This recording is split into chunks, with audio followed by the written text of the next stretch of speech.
Alright, my name's Nigel. Welcome to Fransham Forge YouTube. Let's go and have a look, see what's going on, boy.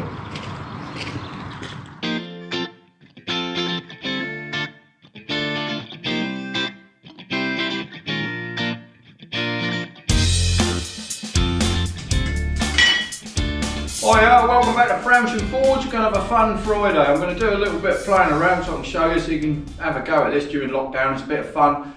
I'm going to make something, and then at the end of it, I'm going to do what every person tells you not to do, is burn your metal. I'm going to burn the hell out of it. So we're going to do a fiery fossil. So I'm just going to use some scrap, just doing this for a bit of fun, just to show people, so you know you can have a play at home. Now I've got a bit of bar, don't have to be this size, but this is 25mm square stock. You can use 16mm. You can use 12mm if you only want to do it small, but I'm just going to forge the bar out, and I've got a piece of flat bar. I'm going to make a tool out, but I'll go through, you'll see what I'm making, and then you can guess what it's going to be when we do it. So I'll get going. Right, I'll turn the forge on. What I'm doing today is I'm using Welsh steam coal. We did use coke, but the coke now is so bad and we end up with so much clinker. Still a smokeless fuel. I'll sort of try and regulate what fossil fuels I'm going to use, because I try and be important with my carbon charter, and you'll see me using the induction heater as well, so I sort of work between the two. But this is a lot cheaper than coke. Once it starts to burn down a bit and you break it up, it ain't too bad. When it's in massive great lumps, it's a bit like your old household fire, but you can break him up a little bit. Started using it about a month ago, and I liked it so much I brought 26 tonnes, so I better use it for a few years here. So I'm just going to heat my bar up, so I'll just get my bar nice and off. Right, another thing with this coke as well, your coal, you should keep your glasses on all the time, but another reason I like this, you don't get half of the spit and bang and like it's flying out your face and stones in it. It's pretty clean. I haven't had any pop and explode yet, so I quite like it. Going backwards a little bit, but I love it.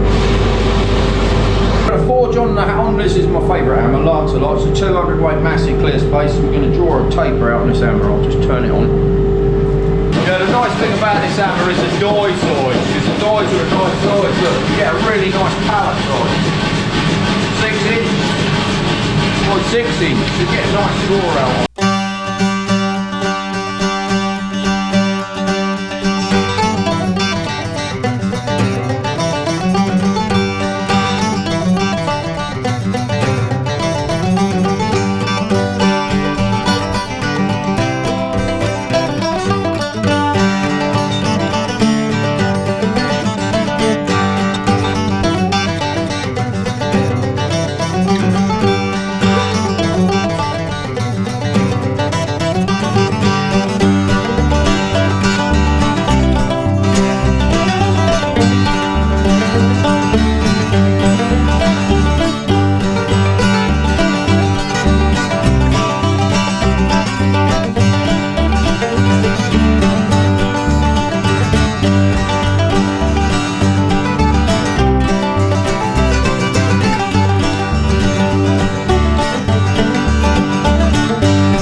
know what I mean?